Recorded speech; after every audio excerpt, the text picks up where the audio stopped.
Hello Dylan Page, my name is Adonai. I am a content creator from Ethiopia with around 5.4 million followers, and I am reaching out to you with respect and hope that you might be able to help me.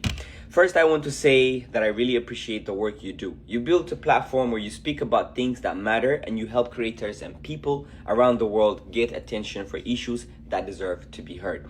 Right now, I'm facing such a serious issue with my TikTok account.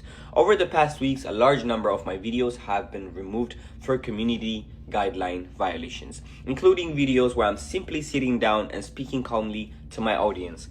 Like this. These videos are not harmful. They are messages where I try to support people, uplift them, and help them through their struggles. My account has 5.4 million followers and a large community that depends on the messages I share. Many of them come to my page for encouragement, healing, and motivation. From my perspective, it feels like my account might be experiencing mass reporting where people are abusing the system to get my videos removed. The reason I'm reaching out to you, Dylan, is because your voice carries weight on this platform.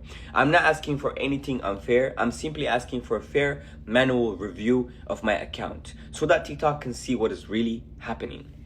Many people in Ethiopia follow your work, and they would never expect someone like you to speak up for one of their creators. But if you did, it would honestly mean a lot to us. If you're willing, I would really appreciate if you could either make a video about this issue or help connect me to someone at TikTok who can review my situation properly. Right now, I'm honestly confused and trying to figure out what to do next. If you see this, Dylan, please feel free to reach out to me in the messages. I would be grateful just to have a conversation and explain what's happening. Thank you for everything you do for creators around the world, and thank you for taking the time to listen. We love you, Dylan. Hello TikTok team and leadership. This may be my last video on this TikTok account. My name is Adonai. I am a content creator with over 5.4 million followers on this platform.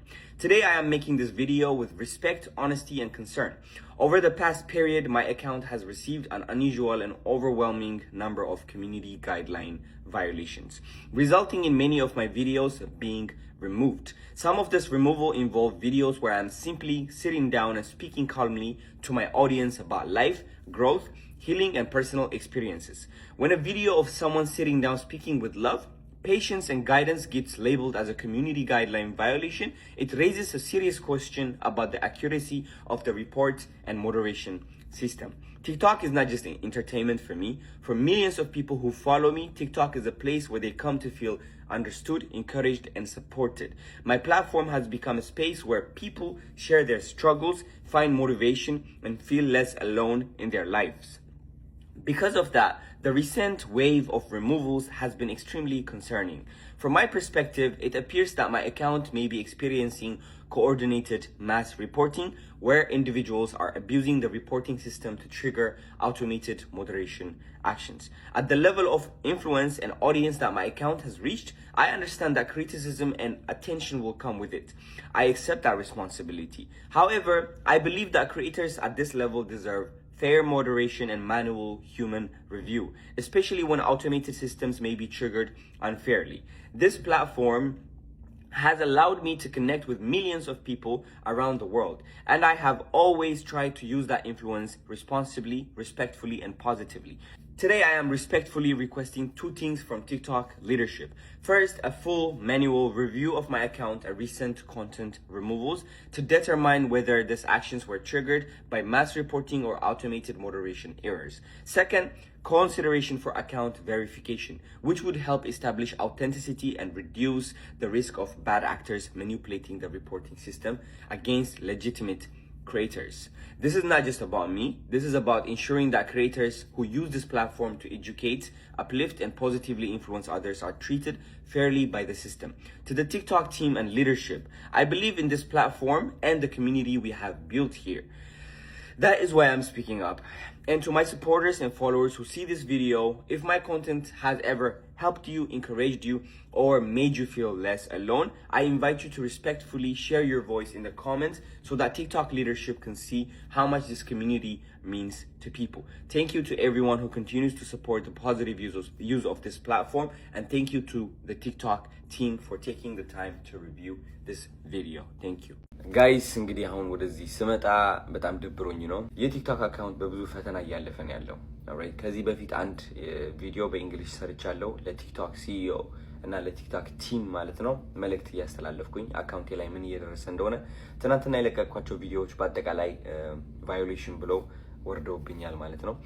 እና ምን እየተፈጠረ እንዳለ አላቅም። ሰው በእንግሊሽ አድርጌ ቲክቶክ ቪዲዮዎች እየሰራሁ ነው ያለሁት። አንደኛ ለቲክቶክ ሲኢኦ እና ሊደርሺፕ እና ቲም እንዲደርስ፣ ከዛ ደግሞ ለዲላን ፔጅ ደግሞ አሁን ከዚህ ቀጥሎ በእንግሊሽ ቪዲዮ ሰራለሁ።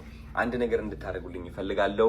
444 ፋሚሊ ወደ ዲላን ፔጅ አካውንት በመሄድ ኮመንቱ ላይ እንዳለ ማለት ነው ቀውጤ እንድታደርጉት እፈልጋለሁ። ጋይስ ምን እየተፈጠረ እንዳለ እንድትነግሩት እፈልጋለሁ። ከዛ ደግሞ ያ የእንግሊሽ ቪዲዮዬ ሄዶም እንዲያየው እንድታደርጉልኝ እፈልጋለሁ።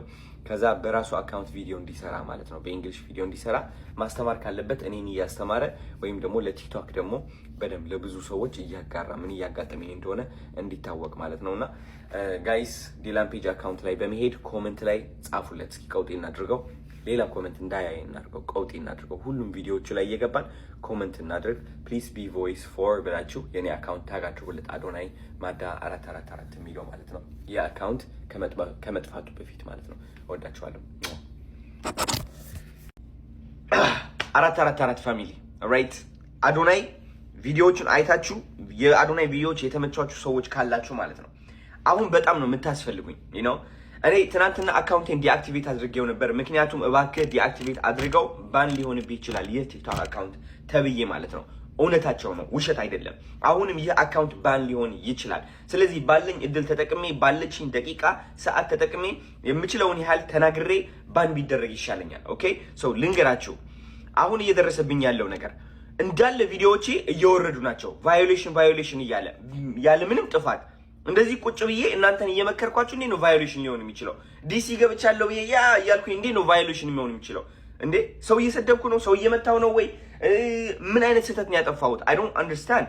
ሙዚቃ የለ ኮፒራይት እንዳትሉ እኔ ነኝ እንትኑ ችግሩ እዚህ ጋር ነው ያለው ወይስ ምንድነው? and I believe በጣም ብዙ ሰዎች ኮኦርዲኔትድ የሆነ ሪፖርት እያደረጉ ነው ያሉት ቲክቶክ አካውንቴ ላይ ማለት ነው። ስለዚህ አሁን ያለንበት ደረጃ ጋይስ ኦፍ ኮርስ ሊያቆሙኝ አልቻሉም። በጣም ብዙ ሰዎች በሪፖርት ከሆነ በጣም ብዙ ሰዎች ሊያቆሙኝ አልቻሉም። አሁን ግን እያቆሙኝ ነው ያሉት በዚህ አካውንት። በሌላ አካውንት መጣላችኋለሁ፣ ችግር የለውም። ግን ይህ እድል ተጠቅመን ማለት ነው ኢንተርናሽናል የምንሆንበት ሰዓት አሁን ነው። ሲሪየስሊ ነው የምላችሁ። ዲላን ፔጅ ቪዲዮ ሰርቼለታለሁ፣ ለቲክቶክ ቪዲዮ ሰርቻለሁ። ዛሬ ቬሪፋይ ማስደረግ አለብኝ ቲክቶክ አካውንቴ። ይህ አካውንት የኢትዮጵያ አካውንት ነው፣ ወዴትም ሊንቀሳቀስ ሊሄድ አይችልም።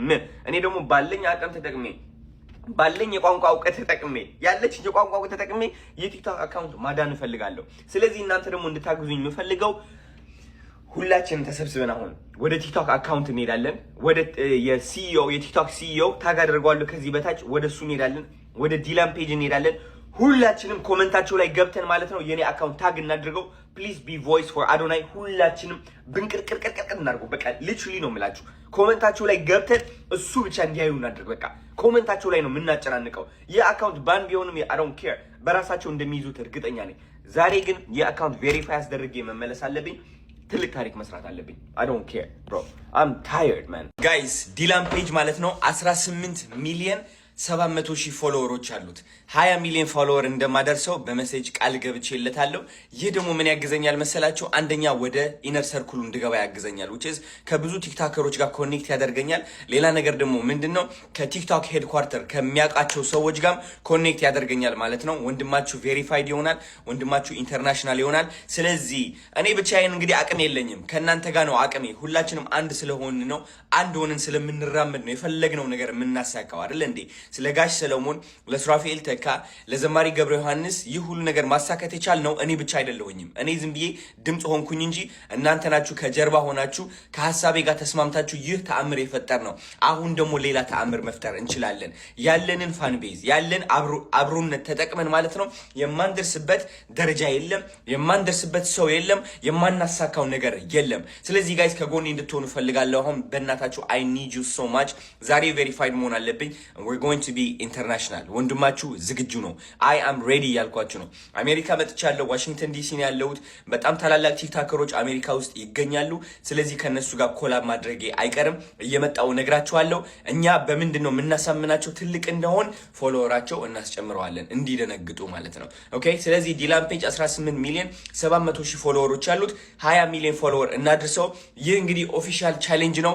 ሁላችሁም ሄዳችሁ ዲላን ፔጅ አካውንት ፎሎ አድርጉትና ከዛ ኮሜንቱ ላይ እየገባችሁ 20 ሚሊዮን ፎሎወር ብላችሁ ጻፉለት። 20 ሚሊዮን ፎሎወር 20 ሚሊዮን ፎሎወር 20 ሚሊዮን ፎሎወር እያላችሁ ጻፉለትና አቴንሽኑ ኦሬዲ ከኛ ጋር ይሆናል፣ ይዘነዋል ማለት ነው። ጋይስ ትኩረቱ ከያዝነው የምንፈልገውን ነገር እናደርጋለን፣ ውጪ ትልቅ ደረጃ እንደርሳለን። ይህ አካውንት ደግሞ ባን አይሆንም።